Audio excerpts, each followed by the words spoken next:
कई वचन होते हैं, आप उसकी तैयारी करते हैं, आप अपनी सिचुएशंस को देखते हैं, आप लोगों को देखते हैं, उनकी केसेस को देखते हैं, आप परमेश्वर से वचन लेते हैं, आप वचन को देते हैं। कई बार कुछ वचन ऐसे होते हैं जो आपको इमीडिएटली परमेश्वर का आत्मा कहता है कि ये वचन को अभी आपको लोगों को देना है। एक प्रोफेटिक वचन के रूप में हो सकता है, बाइबल के वचन के रूप में हो सकता है, वो भी एक तरह का प्रोफेटिक वर्ड ही है। लेकिन कुछ खास तरह के वचन होते हैं, कई बार परमेश्वर उन वचनों को स्पेसिफिकली बोलता है कि इस संडे तुमने ये वचन लोगों को देना है।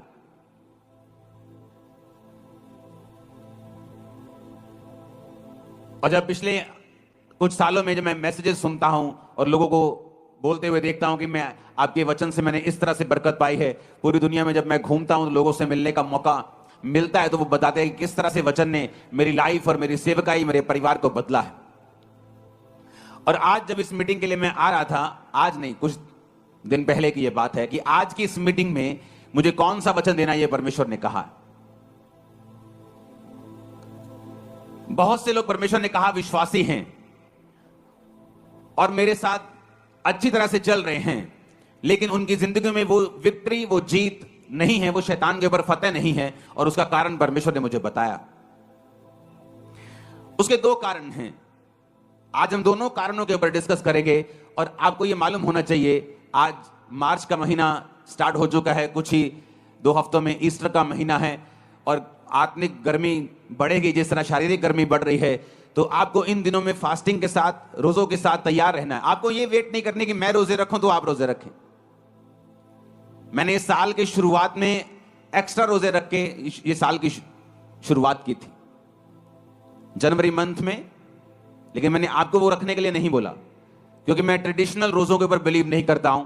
मैं बिलीव करता हूं जब पवित्र आत्मा आपको किसी खास मकसद के लिए अगुवाई करता है, तब तक आप वो रोजे रखते हैं। नहीं तो आप हफ्ते में जो 2 रोजे, 1 रोजे, 2 रोजे आपको रखने चाहिए। एक क्रिश्चियन होने के नाते अपनी स्पिरिचुअल एक्सरसाइज को, अथॉरिटी को, जो परमेश्वर ने आपको अधिकार दिए, उन्हें यूज करने के लिए, परमेश्वर से जुड़े रहने के लिए, वो 2 रोजे कम से कम मेरा ये मानना है कि आपकी लाइफ में होने चाहिए।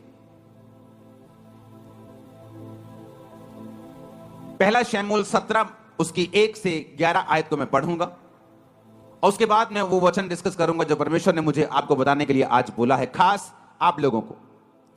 अब फलिश्तियों ने युद्ध के लिए अपनी सेनाओं को इकट्ठा किया और यहूदा देश के सोको में एक साथ होकर सोको और अजेका के बीच अपेस दमीम में डेरे डाले। और शाऊल और इजरायली पुरुषों ने भी इकट्ठे होकर एला नामक तराई में डेरे डाले और युद्ध के लिए फलिश्तियों के विरुद्ध पांति बांधी, यानी लाइन लगाई। फलिश्ती तो एक और पहाड़ पर और इजरायली दूसरी ओर पहाड़ पर खड़े रहे और दोनों के बीच एक तराई थी।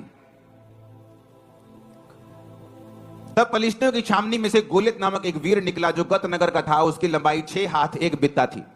6 हाथ का मतलब होता है 10 फीट के करीब। अगर आज अब बड़े बड़े जो शूरवीर आप देखते हैं आज के जमाने के, वो खली हो, वो कोई भी हो, 7 फुट 1 इंच किसी की हाइट है, 7 फुट 2 इंच किसी की हाइट है। लेकिन आप इमेजिन कर सकते हो, ये बंदा 10 फीट का था और उसके सिर पर पीतल का टोप था। एक पत्थर का झिलम वो पहने हुए था जिसका तौल 5000 शकेल पीतल का था। उसकी टांगों पर पीतल के कवच थे। उसके कंधों के बीच बर्शी थी। भाले की छड़ उसकी जुलाही के डोंगे के समान थी। उसका फल 600 शकेल लोहे का था, यानी कम से कम जो उसके हाथ में भाले का जो हिस्सा था वो 57 किलो का था। आज अगर आप में से 90% लोगों को बोलो कि 57 किलो उठा के सिर्फ एक बार ऐसे कर दो तो नहीं कर पाएंगे। लेकिन उसने कहा कि वो उसके साथ वो लड़ता था और एक ढाल लिए हुए एक जन उसके आगे चलता था। वह खड़ा होकर इजरायली पांतियों को ललकार के बोला, तुमने यहां आकर लड़ाई के लिए क्यों पांति बांधी है? क्या मैं फलिश्ती नहीं हूं और तुम शाऊल के अधीन नहीं हो? अपने में से एक पुरुष चुनो कि वह मेरे पास उतर आए। आवाज नहीं आनी चाहिए इधर से कोई भी। यदि वह मुझसे लड़कर मुझे मारे तब तो हम तुम्हारे अधीन हो जाएंगे। यदि मैं उस पर प्रबल होकर मारूं तो तुम्हें हमारे अधीन होकर हमारी सेवा करनी पड़ेगी। वह फलिश्ती बोला, मैं आज के दिन इजरायली पांतियों को ललकारता हूं कि किसी पुरुष को मेरे पास भेजो कि हम एक दूसरे से लड़ें। और उस फलिश्ती को इन बातों को उस फलिश्ती की इन बातों को सुनकर शाऊल और उसकी समस्त इस्राएलियों का मन कच्चा हो गया और वो अत्यंत डर गए। अब यहां पर दो सीन हैं। पहला कि शाऊल डरा क्यों? कौन था शाऊल? वचन यह कहता है कि शाऊल इस्राएलियों का राजा था। और किसने खड़ा किया था? क्या वो वोट्स लेकर खड़ा हुआ था? क्या लोगों की सहमति से खड़ा हुआ था? या उसे परमेश्वर ने अभिषेक किया था? आप मुझे बताइए वो किस तरह खड़ा हुआ था? परमेश्वर ने उसे क्या किया था और किसके द्वारा किया था? शमूएल नबी के द्वारा परमेश्वर ने उसका अभिषेक किया। और वचन कहता है कि जब वो परमेश्वर के साथ जुड़ा रहा, जब तक उसने बड़े बड़े राजाओं को मारा और उसने बड़े बड़े राजाओं को जमीन पर ला दिया, क्योंकि परमेश्वर का अभिषेक जो था उस पर था और परमेश्वर का आत्मा उसके साथ था। ऐसी एक भी लड़ाई नहीं थी जिसे शाऊल हारा हो, और शाऊल एक भी लड़ाई में शर्मिंदा नहीं हुआ था। लेकिन अब यह क्या हो गया कि एक वीर आके निकलता है और बाइबल कहती है कि इजरायली सारे लोग कांपने लगते हैं और शाऊल राजा भी कांपने लगता है। ऐसा क्या हुआ कि यह कांपने लगा? क्योंकि वचन कहता है कि परमेश्वर के वचन पर चलते चलते शाऊल परमेश्वर के वचन से हटा। उसने परमेश्वर की आज्ञाओं को मानना छोड़ दिया, अधूरी अधूरी आज्ञाओं को मानने लगा, अपने फायदे की आज्ञाओं को मानने लगा, परमेश्वर के साथ अपने संबंधों को तोड़ दिया। और इसीलिए बात गोलियत की नहीं थी। बात यह नहीं थी कि एक 10 फुट का बंदा 50-60 किलो की जुलाहे की डोंगी भाला बर्छा लेके उसके सामने खड़ा है और बड़ा लंबा और चौड़ा है और सैकड़ों किलो का है। बात यह नहीं थी। शाऊल ने पहले भी उसके जैसे बड़े लोगों को मारा था, बड़े राजाओं की उसने सिट्टी बिट्टी गुम की होगी, लेकिन अब ऐसा क्या हो गया कि अब वो उस गोले से डर रहा है। बात यह है, जब एक इंसान परमेश्वर से हट जाता है, जब एक इंसान परमेश्वर की आज्ञाओं में बना नहीं रहता है, वो पाप करता है, मूर्ति पूजा करे या वो व्यभिचारों में जाए, किसी पाप में जाए, परमेश्वर से हट जाए, प्रार्थना खत्म कर दे अपनी लाइफ की, तो वचन ये कहता है कि जो अथॉरिटी होती है, एक अथॉरिटी होती है शरीर की। आपको किसी गांव का सरपंच बना दिया, आपके पास अथॉरिटी है, आप उस अधिकार से काम कर सकते हैं। लेकिन वचन कहता है कि हमारा जो राज्य है वो तो आत्मिक है। एक अथॉरिटी होती है आत्मिक। जब एक व्यक्ति परमेश्वर के वचन पे चलता रहता है तो वो क्या नोटिस करता है कि उसकी जिंदगी में एक अजीब सी दलेरी है जो उसके अंदर रहती है। वो किसी मनुष्य से नहीं डरता, वो किसी चीज से नहीं डर लगता उसको। ये बात नहीं कि बिल्कुल डर लगता ही नहीं, वो फियरलेस है। बाइबल कहती है दाऊद भी डरता था। और वचन कहता है, जब आप भजन संहिता 46 पढ़ते हैं, उसने कहा मैं नहीं डरूंगा क्योंकि यहोवा मेरे संग है। डर उसके मन में था, लेकिन वचन कहता है कि वो अंगीकार ये करता था कि मैं नहीं डरूंगा क्योंकि यहोवा मेरे संग है। अब आपको ये बात पहले समझने की जरूरत है जिस टॉपिक पे हम हैं। अब शाऊल जो था, वचन ये कहता है कि उसकी आत्मिक अथॉरिटी को वो पाप और अनाज्ञाकारिता के कारण खत्म कर चुका था। कई बार क्या होता है, आप परमेश्वर के साथ आप रिश्ते में होते हैं, आप प्रभु के साथ मेल मिलाप में होते हैं, हाँ, आप रोज प्रार्थना करते हैं, आप पाप से दूर रहते हैं, आप सब तरह से परमेश्वर को प्रसन्न करने की कोशिश करते हैं। इसका मतलब ये नहीं कि आप 100% प्रभु यीशु को जैसे चलने लग जाते हैं, लेकिन आपकी इंटेंशन यही होती हैं कि मुझे कोई ऐसा पाप नहीं जानबूझ के करना, मुझे प्रेयर में रहना है, मुझे वचन पढ़ना है, मुझे रोजों में रहना है। और इस तरह से जब आप परमेश्वर में चलते हैं, एक अजीब सी स्पिरिचुअल अथॉरिटी आपके साथ रहती है। जब दो व्यक्ति दोनों चर्च में आते हैं, एक आत्मिक अधिकारों के नीचे है, वो परमेश्वर में चलता है, वो प्रार्थना करता है, वो प्रभु के साथ अच्छे संबंध हैं। ये नहीं, फॉरेन के लोग मैंने देखे, अच्छा संडे डबल दिहाड़ी मिल रही, संडे ज्यादा डॉलर मिलते काम करने के, तो संडे काम करते, कहते वचन हम कोई बात नहीं आके ऑनलाइन सुन लेंगे। वो पैसा नहीं इकट्ठा कर रहे, वो शराब इकट्ठा कर रहे हैं कि संडे डबल दिहाड़ी मिलती है, संडे टैक्सी का काम अच्छा चलता है, तो संडे प्रभु को छोड़ दो, कोई बात नहीं ऑनलाइन सुन लेंगे परमेश्वर क्या कहते हैं। सिर्फ ऑनलाइन सुनने से सब कुछ नहीं होगा। कई बार आप जब परमेश्वर की हुजूरी में आते हैं, आपको प्रैक्टिकली परमेश्वर वो ग्रेस देता है, अनुग्रह देता है, जिससे आप अपने जीवन की मुश्किलों से और अपने जीवन के प्रॉब्लम से और उन फाइट से बाहर आ सकें जो आपको घेरे हुए हैं। और वो ऑनलाइन रह के नहीं आती। ऑनलाइन है कि भी साल में एक मीटिंग, मुझे कहीं बहुत इमरजेंसी जाना पड़ रहा है तो मैं ऑनलाइन देख रहा हूं। उन लोगों के लिए ऑनलाइन है, फौजियों के लिए ऑनलाइन है, जिनको मालूम है कि हम अपना चौकी छोड़ के कहीं जा नहीं सकते, उन लोगों के लिए है। बाइबल कहती है जब आप अधिकारों से भरे होते हैं, फर्क कहां लगता है? एक व्यक्ति जो अधिकारों से भरा हुआ है और सही तरह से प्रभु में चलता है, दूसरा भी चर्च आता है, कभी कभी प्रेयर कर लेता है, कभी कभी पाप कर लेता है, कभी कभी शराब पी लेता है, कभी कभी कुछ कर लेता है। दोनों चर्च आ रहे हैं, दोनों में कोई फर्क नहीं। वो भी हालेलुया बोलता है, वो भी आमीन बोलता है, वो भी घोषणा करता है, वो भी विश्वास करता है यीशु प्रभु है। लेकिन फर्क तब होता है जब दोनों की जिंदगियों में उनको मुसीबतों का सामना करना पड़ता है। जब दोनों की लाइफ में कोई बीमारी आती है या कोई ट्रबल आता है या कोई मुश्किल आती, जो अधिकारों से भरा हुआ होता है, और जब वो अपने अधिकारों से मालूम होता है कि नहीं, मैं इस चीज के लिए नहीं बना हूं, और वो अधिकारों से उन चीजों को डांटना शुरू करता है और वो चीजें गायब होती हैं। जब दूसरा सेम अधिकारों के साथ, सेम वर्ड्स के साथ प्रार्थना करना शुरू करता है, उसे अंदर से मालूम होता है कि मेरी प्रेयर का असर जो है वो नहीं है, मेरी प्रेयर में पावर जो है वो नहीं है, और वो प्रेयर शैतान के ऊपर इफेक्ट नहीं कर रही, और वो प्रॉब्लम के ऊपर, वो बीमारी के ऊपर जाके उसको खत्म नहीं कर रही। वो सिर्फ वर्ड्स हैं जो मैं बोल रहा हूं। कितनों को मेरी बात समझ आ रही है? जीसस क्राइस्ट, बाइबल कहती है कि एक जगह यीशु मसीह ने वचन सुनाया और यीशु मसीह ने चेलों को कहा कि अब तुम ऐसा करो, तुम चले जाओ, और चेलों को भेज दिया जबरदस्ती लिखा है बाइबल, लोगों को भेज दिया, चेलों को भेज दिया। यीशु मसीह अकेले पहाड़ पे प्रार्थना करने के लिए चले गए। जब नीचे आए तो परमेश्वर ने क्या देखा कि परमेश्वर को नाव के उस नदी के उस पार जाना था और नाव कोई नहीं थी, और बाइबल कहती परमेश्वर पानी पे चले गए चलते हुए।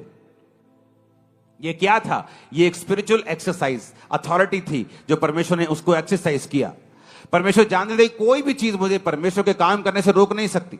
अगर नाव नहीं है तो मैं नाव का इंतजार नहीं करूंगा, अगर मुझे जाना है प्रीच करने के लिए तो मैं पैदल चल के जाऊंगा। ये क्या था? ये अधिकार था। कैसे आया?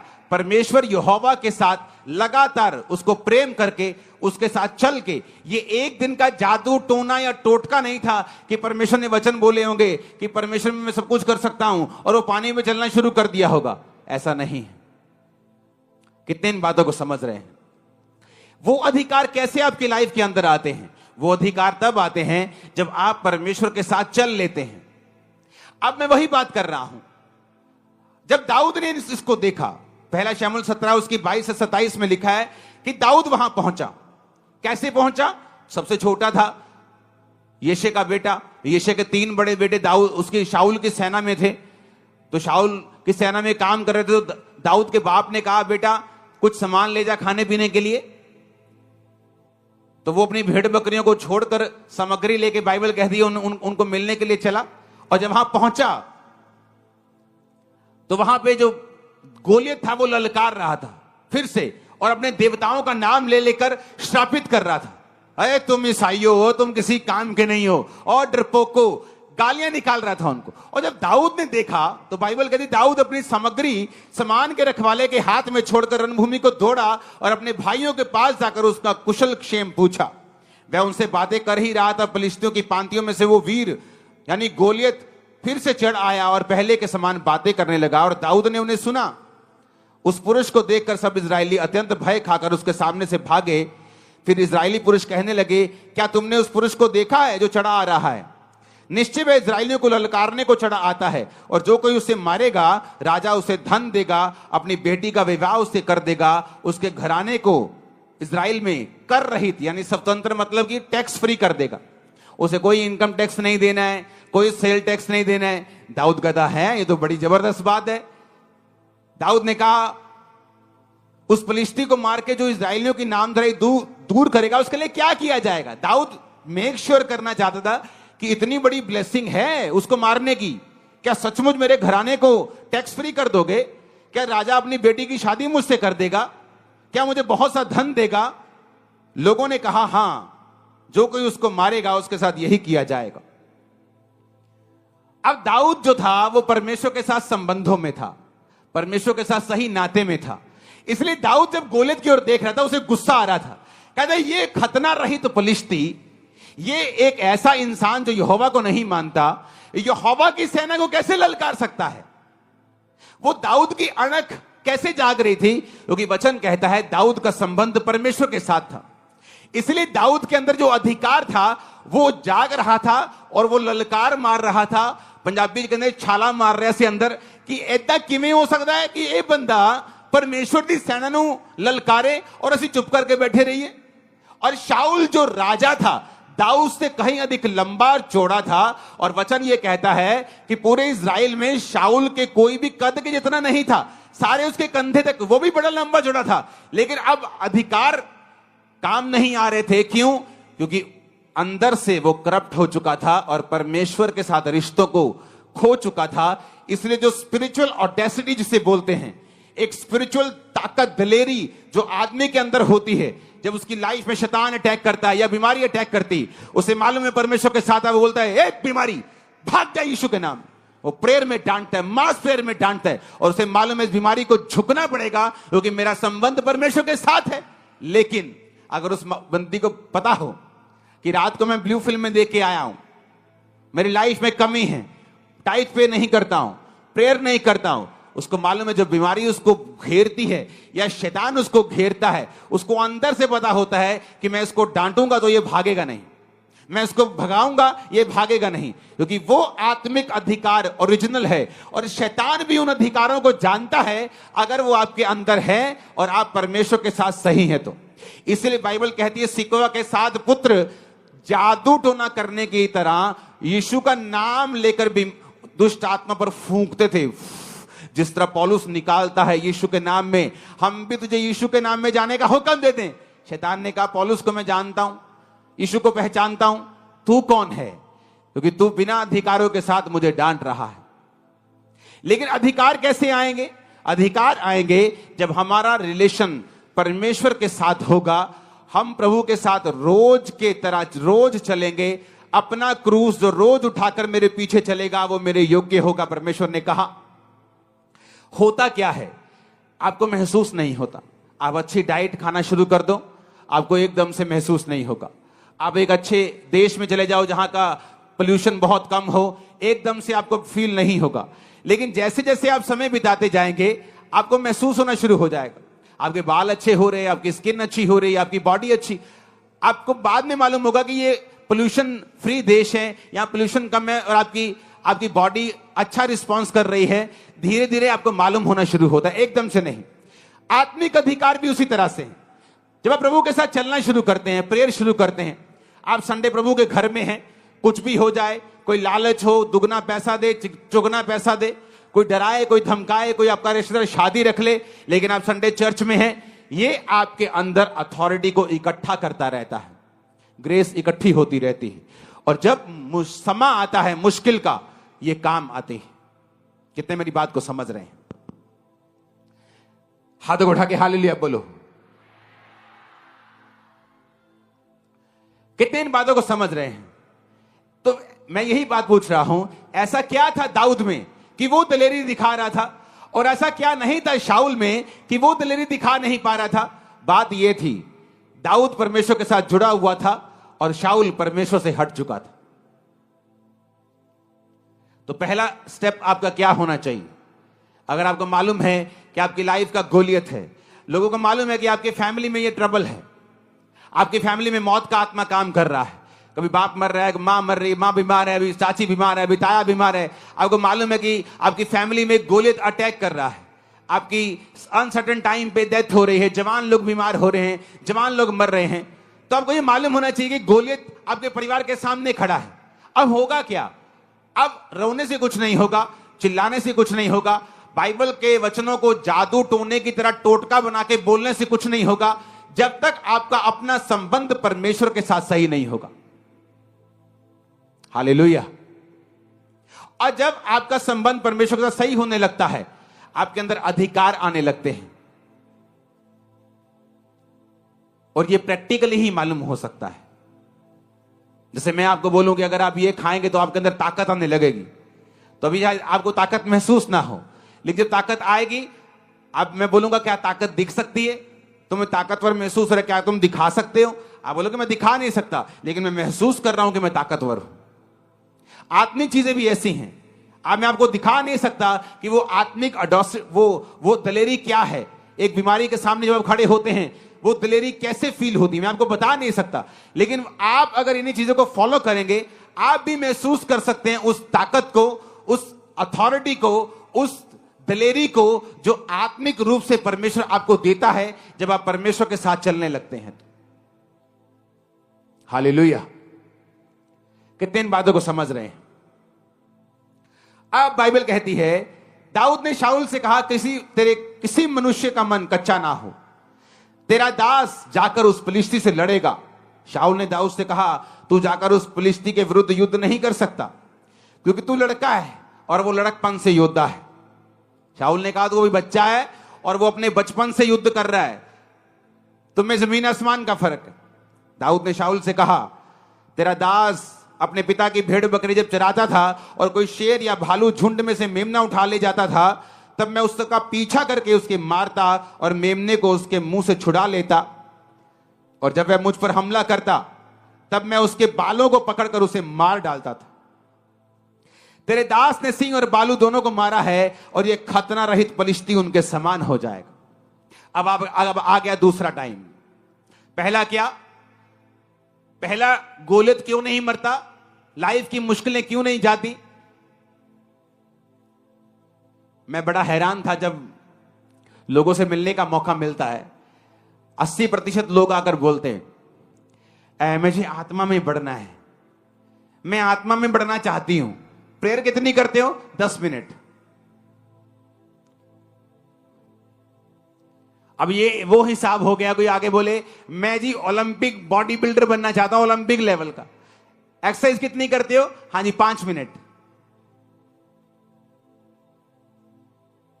अपने दिमाग हमारे सेट, हम सेंस में क्यों नहीं, हम नॉनसेंस बातें क्यों करने लगते हैं? हमें आत्मा में बढ़ना है और हमारी 2.5 घंटे प्रेयर नहीं है। आपको क्या लगता है हम आत्मा में बढ़ जाएंगे? यीशु ने कहा, दुष्ट आत्मा भी विश्वास करती है और थर थराती है कि यीशु खुदा है। तुम भी तो विश्वास करते हो और थर थराते हो, तो तुम में और दुष्ट आत्मा में फर्क क्या है? तुम में और दुष्ट आत्मा में यही फर्क है कि दुष्ट आत्मा कर्म नहीं करती, तुम भी कर्म नहीं करते। तुम आत्मा में बढ़ना चाहते हो लेकिन प्रेयर तुम्हारी 0 है, आधा घंटा है। आत्मा में बढ़ना चाहते हो, हफ्ते में कम से कम 2-3 फास्ट तुम्हारे होने चाहिए। 2004 में मैं नहीं कहता आप मेरी तरह फास्टिंग करें, क्योंकि उसका नेगेटिव असर बॉडी पे मेरा उस जमाने में हुआ था, क्योंकि एक हफ्ते में 3 दिन रात के हमारे रोजे होते थे। अगर मैंने मंगलवार, बुधवार, वीरवार 3 दिन रात के रोजे किए, जब शुक्रवार आता था तो दिन का रोजा होता था, शनिवार दिन का रोजा होता था, संडे दिन का होता था, सोमवार दिन का होता था, मंगलवार फिर दिन रात के रोजे होते थे। और 1 साल हमने कंटिन्यू ऐसा किया है, क्योंकि सारा ग्रुप करता था तो सभी करते थे।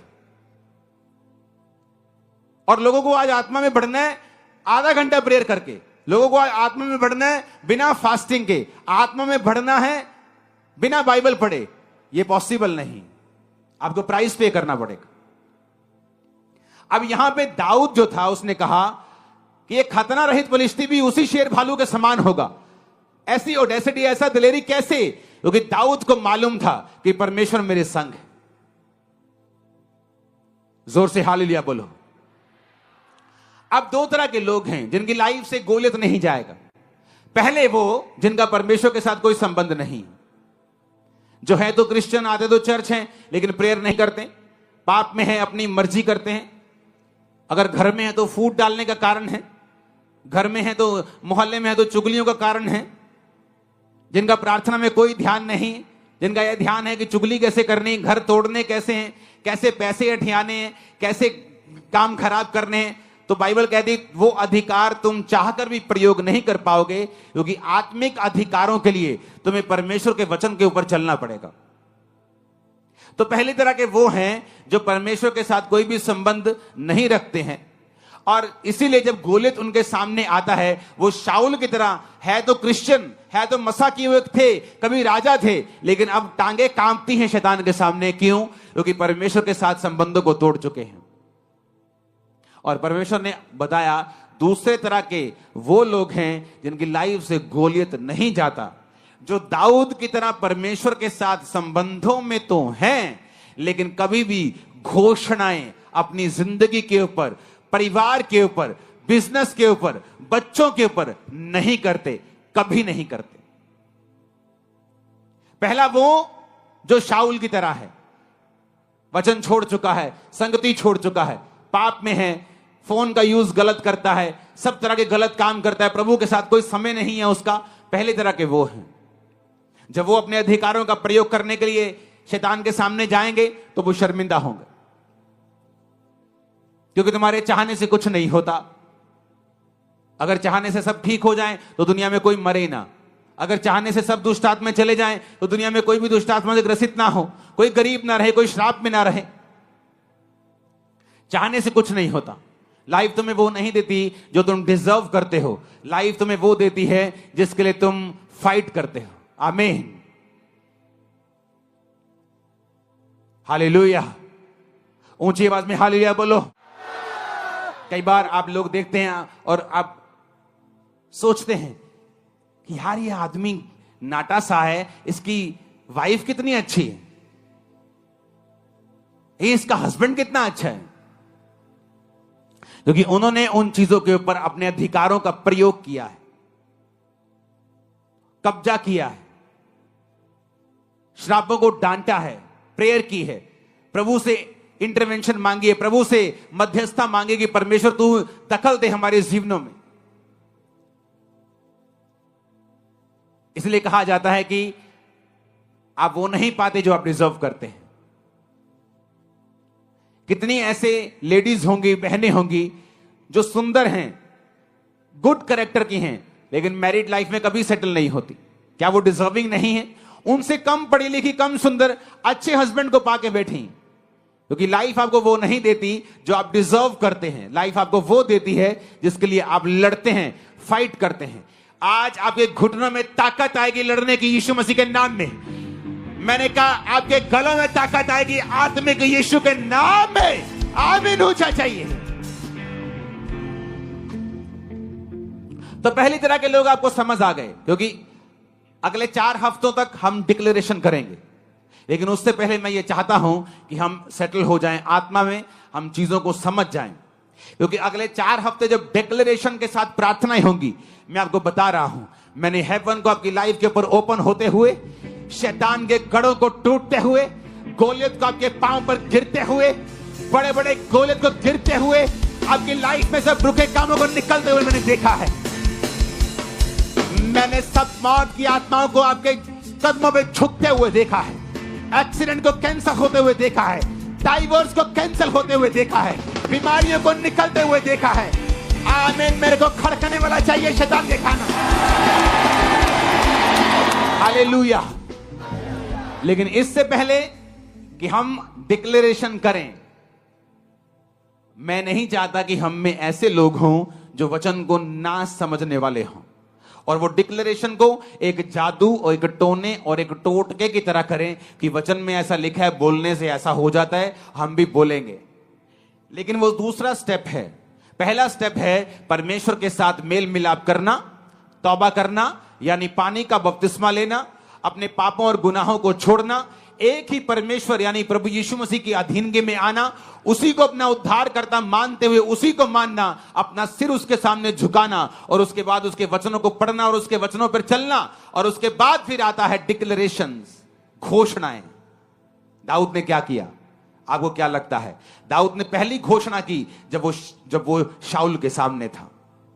उसने कहा, शाऊल, जब मैं ऐसा पिता की भेड़ बकरी को चराता था तो मैं शेर भालू को मार देता था, बालों से पकड़ के मार देता था। दाऊद ने कहा, वो यहोवा जिसने मुझे सिंह भालू दोनों के पंजों से बचाया है, वो फिलिस्ती के हाथ से भी बचाएगा। तो दाऊद ने पहली घोषणा की शाऊल के सामने। मैं भी ऐसी घोषणाएं मुझे याद किया करता था, कई बार लोगों के सामने, अपने परिवार के सामने, कई बार विरोधियों के सामने, कई बार अपने जो रिश्तेदार मुझे कोसते थे, त्यागते थे मुझे, तो धर्म में अपने वापिस आएगा, पछताएगा, उनके सामने मैं घोषणाओं को करता था। घोषणाओं में ताकत है। कई बार तुम्हारी चाचे की लड़की आके तुम्हें पूरी तरह से मिट्टी में मिला देती है। ए तू ईसाई, ले तेरा कख नहीं बनना, तू एक दिन वापस आना, और तुम चुप रहती हो। ये चुप रहना नहीं है, तुम श्राप ले रही हो अपने ऊपर और अपने बंधनों को खुद स्वीकार कर रही हो। कहां चुप रहना है? जब तुम्हारा मां बाप तुम्हें डांट रहा हो, तुम्हें चुप रहना है। लेकिन जब कोई और हो और तुम्हारे विश्वास को चोट पहुंचा रहा है, तुम्हारे ऊपर गलत घोषणाएं कर रहा है, नेगेटिविटी बोल रहा है, तब तुम्हें घोषणा करनी होती है। परमेश्वर ने मुझे बताया, जो पहला स्टेप मैंने बताया ना, वो तो जस्ट एक स्टार्टिंग था। आपके लिए कौन सा स्टेप है परमेश्वर ने बताया, आपको मालूम? 10% लोगों के लिए है जो मैंने पहला स्टेप बताया, 90% लोगों के लिए जो अब बता रहा हूं। परमेश्वर ने कहा, मेरे लोग मेरे साथ अच्छे संबंधों के बावजूद भी गोलियत के नीचे रहते हैं, क्योंकि वो घोषणाएं नहीं करते अपने लिए। यहां दाऊद की जिंदगी देखो, उसने घोषणा की शाऊल के सामने। शाऊल कहता, बेटा तू अभी छोटा है, और वो जब वो छोटा था तभी से लड़ता है। यानी अगर वो 40 साल का है, वो 26 साल का एक्सपीरियंस है। बेटा तेरी उम्र अभी 15, 20, 16 साल है, 18 साल है, तू नहीं लड़ सकता। उसने कहा, जब मैं अपने बाप के भेड़ बकरे को चराता था ना, तो कोई शेर भालू आता था तो मैं उसको केसों से पकड़ के मार देता था। तो जो परमेश्वर मुझे शेर भालू के हाथ से बचाता था, वो इसके हाथ से भी बचाएगा। घोषणा मैं घोषणा करता हूं, तुम कभी फेल नहीं होगे। मैं घोषणा करता हूं, इसी साल तुम्हारी शादी होगी। मैं घोषणा करता हूं, तुम फाइनेंशियली ब्लेस्ड होगे। मैं घोषणा करता हूं, तुम डर की आत्मा के नीचे नहीं जियोगे।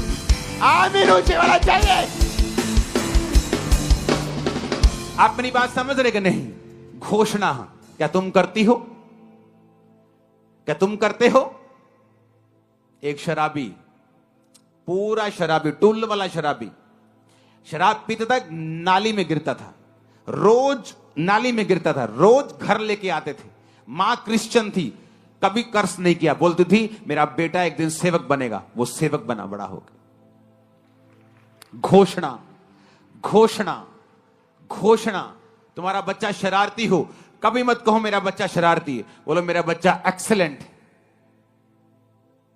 आज जब फ्लाइट में, मैंने में बताया था कि फ्लाइट में जब जाते हैं, एंड ऑफ द फ्लाइट सारी एयर होस्टेस हमें आके जरूर ये बात बोलती हैं, आपके बच्चों के जैसा कोई बच्चा हमने नहीं देखा। ये कैसे इतने काम हैं, कैसे हर चीज को बोलते हैं, हैंडल करते हैं, चीजें करते हैं, शोर नहीं, रोते नहीं, चिल्लाते नहीं, खिंचते नहीं। मैंने कहा घोषणाएं। बचपन में जब ये थे, घोषणाएं घोषणाएं घोषणा घोषणा, डिक्लेरेशन डिक्लेरेशन डिक्लेरेशन। तुम जैसा बोलोगे, परमेश्वर ने क्या कहा, मैं उन चीजों के नाम जो नहीं ऐसे लेता हूं जैसे कि वो हैं। अब्राहम, तेरा नाम आज से अब्राहम होगा। है प्रभु, मेरे पास तो अपना एक कुत्ते का बच्चा भी नहीं है, तो मेरा नाम तू रख रहा है कि जातियों का पिता होगा। सारे, तेरा नाम सारा होगा। बहुत से राजकुमारों की माता, हे प्रभु वो बख्श दे, ऐसा मेरा नाम मत रख। जैसे आज अगर चर्च में कोई बहुत गरीब भाई बैठा है, जो कल को अमीर हो जाएगा वो कोई प्रॉब्लम नहीं, लेकिन आज बहुत गरीब और घर जाके बोले आज से मेरा नाम धनी चंद है आज से मेरा नाम मुकेश अंबानी है, वो लोग बोलेंगे यार तू क्यों बेइज्जती करवानी है अपनी। घोषणा घोषणा। परमेश्वर ने कहा मेरे लोग नहीं जीत रहे गोलियत से, क्योंकि वो घोषणा नहीं करते। तुम लोग क्या सोचते हो, हाय प्रभु कुछ करेगा, हाय प्रभु इस दर्द नू कड्डेगा, हाय। और प्रभु क्या सोच रहा है कि मैंने तुझे सांपों और बिच्छुओं को रोंदने का अधिकार दिया, तुझे ताकत दी है, तू घोषणा करेगी, तू डिक्लेयर करेगी, तू घोषणा करेगी, मैं तुझे दूंगा। तू घोषणा नहीं करेगी, पावर तेरे पास होगी, लेकिन वो उसी मिट्टी में दब के खत्म हो जाएगी। आप मेरी बात समझ रहे कि नहीं? घोषणाएं। यहां पर पहली घोषणा दाऊद ने की। अब समय आया जब दाऊद ने जब घोषणा की, तो शाऊल ने 38 आयत में लिखा, शाऊल ने अपने कपड़े दाऊद को पहनाए, पीतल का टोप सिर पे रखा, झिलम पहनाई। दाऊद ने उसकी तलवार वस्त्र के ऊपर कसी और चलने का यत्न किया, और उसने उसे परखा नहीं था। और दाऊद ने शाऊल से कहा, इसके पहने हुए मुझसे चला नहीं जाता, क्योंकि मैंने नहीं परखा है। दाऊद ने उन्हें उतार दिया। उसने अपनी लाठी ली, नाले में से 5 चिकने पत्थर छांटे, चरवाहे की थैली अपने झोले में रखे और अपना गोफन हाथ में लेके पलिश्ती के निकट गया। पलिश्ती चलते चलते दाऊद के निकट पहुंचने लगा और जो जन उसकी ओर बड़ी ढाल लिए आ रहा था वो उसके आगे आगे चला।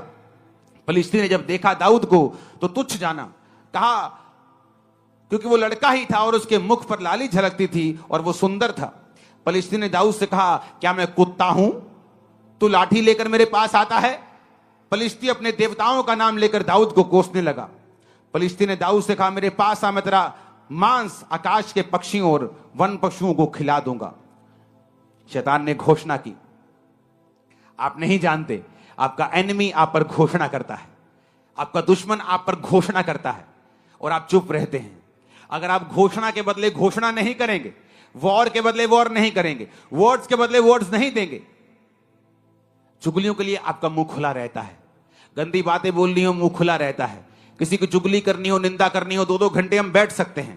लेकिन जैसे कोई आके ये बोलता है, तू चर्च जानी, फर्क तो नहीं पियानी, तब हमारा मुंह बंद रहता है, क्योंकि वो घोषणा करने का समय था।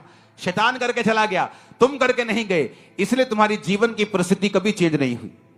पलिश्ती ने घोषणा की कि मैं तेरा मांस खिला दूंगा पक्षियों को। दाऊद ने पलिश्ती से कहा 45 आयत में, तू तलवार और भाला और सांग लेके मेरे पास आता है, परंतु मैं सेनाओं के यहोवा से तेरे नाम से तेरे पास आता हूं, जो इजरायली सेना का परमेश्वर है और उसी को तूने ललकारा है।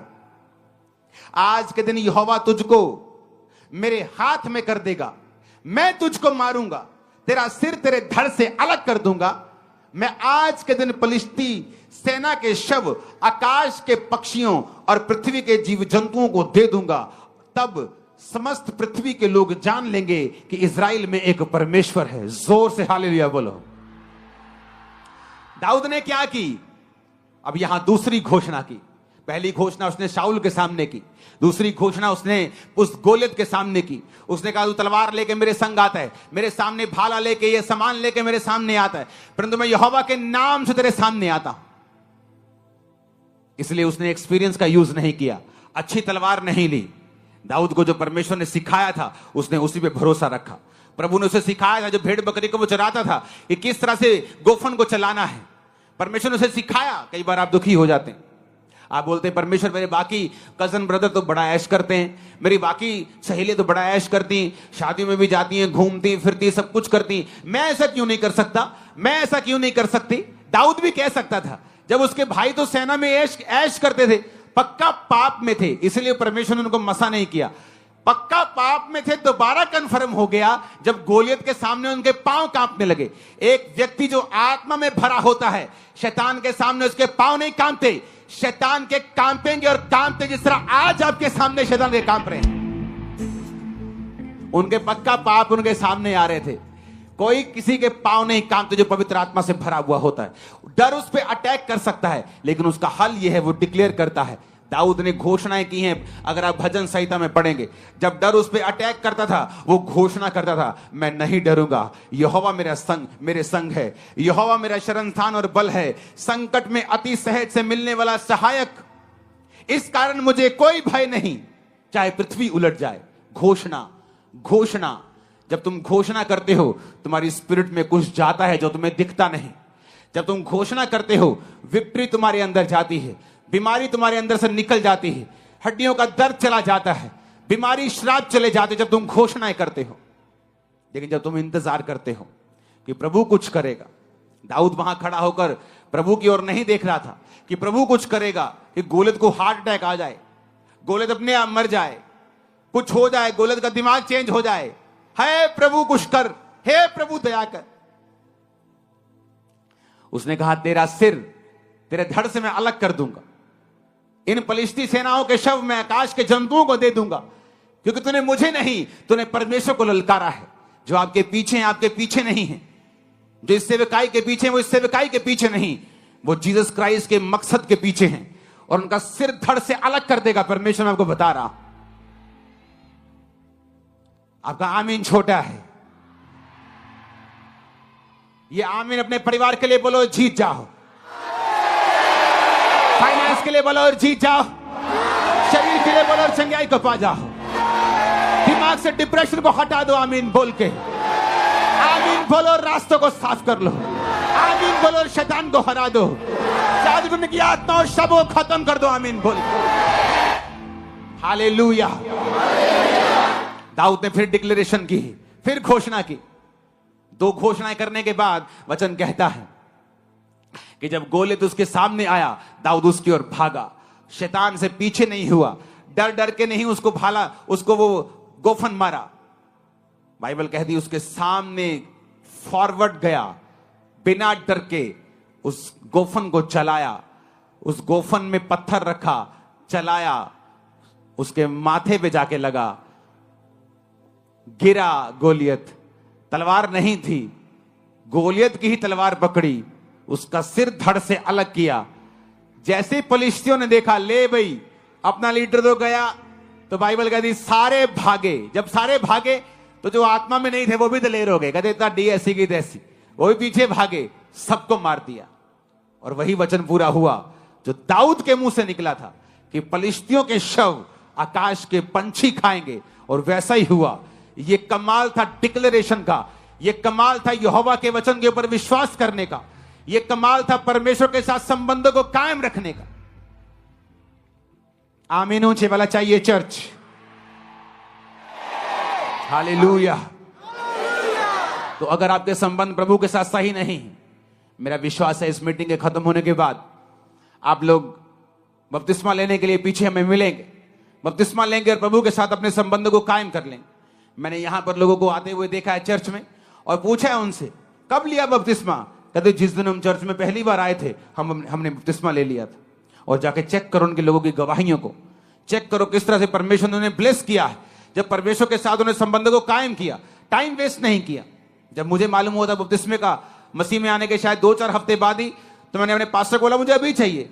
तब लोग देते नहीं थे, तब जब 20-25 इकट्ठे होते थे तो तब मिलता था, जब 2-4 महीने में। तो मैंने मसीह में आने के 1.5-2 महीने के बाद बपतिस्मा ले लिया था। मुझे वो भी लेट लगता था, मैंने कहा लेट लिया है, मुझे और जल्दी लेना चाहिए था। पहला स्टेप है अपने संबंधों को प्रभु के साथ कायम रखना। आत्मिक जो रूल्स रेगुलेशंस हैं, वचन पढ़ना, प्रार्थना करना, संडे प्रभु के घर में आना, प्रभु के भवन में लगाए जाना, सेवा में हिस्सों को देना, सेवा करना, इवेंजलिज्म टीम का हिस्सा बनना, बोना, प्रार्थना करना, अपनी सेवकाई के लिए, अगुओं के लिए प्रार्थना करना। जब आप इन हिस्सों में शामिल हो जाते हैं, उसके बाद आपके अंदर अथॉरिटी आनी शुरू हो जाती है, आपको महसूस हो या ना हो। और जब आप फिर प्रभु के साथ संबंध कायम कर लेते हैं, उसके बाद आपको डिक्लेरेशंस करनी है। अगर आप नहीं करेंगे, गोलियत खड़ा का खड़ा रह जाएगा। और यही वचन देने के लिए प्रभु ने आज मुझे आपसे कहा है, अगर आपको जीत लेनी है तो अगले 4 हफ्ते ईस्टर समेत, गुड फ्राइडे समेत, प्रभु भोज का थर्सडे समेत, अगले 4 संडे हम घोषणाएं करेंगे।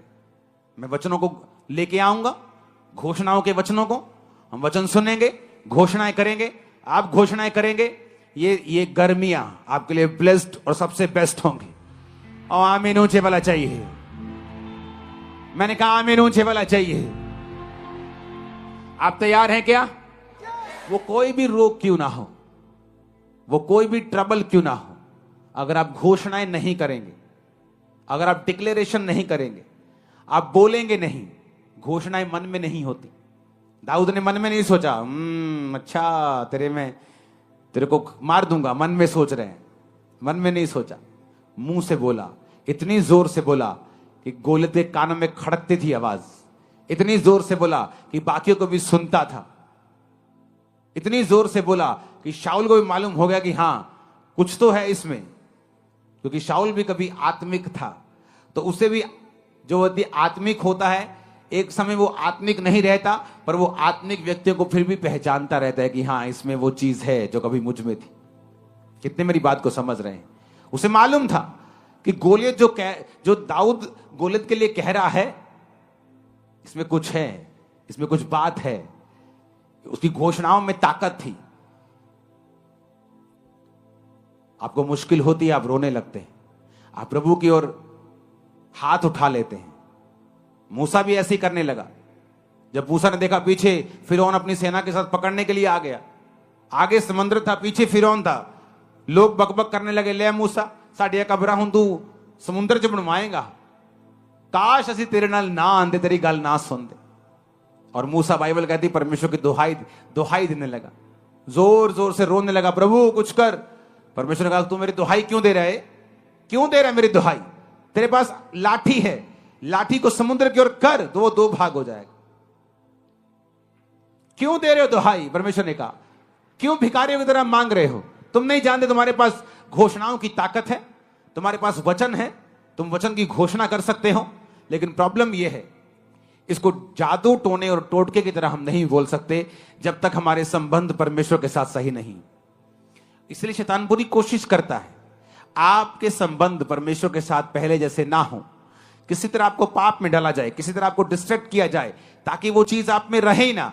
जब आप में वो चीज है ही नहीं, आपका पास्टर जितनी मर्जी घोषणाएं करे जाए, आप उसको रिपीट करी जाए, शैतान को मालूम है उस पर असर नहीं होने वाला है। इसलिए जरूरी है प्रभु के साथ संबंध कायम करना, और फिर जरूरी है संबंध जब कायम हो जाए, घोषणा को करना। अपने हाथों को उठाओ। Thank you Jesus. बोलो। परमेश्वर के वचनों को सुनने के लिए हमारे चैनल को सब्सक्राइब कीजिए और हमारी लेटेस्ट वीडियो सबसे पहले देखने के लिए बेल आइकन को प्रेस कीजिए।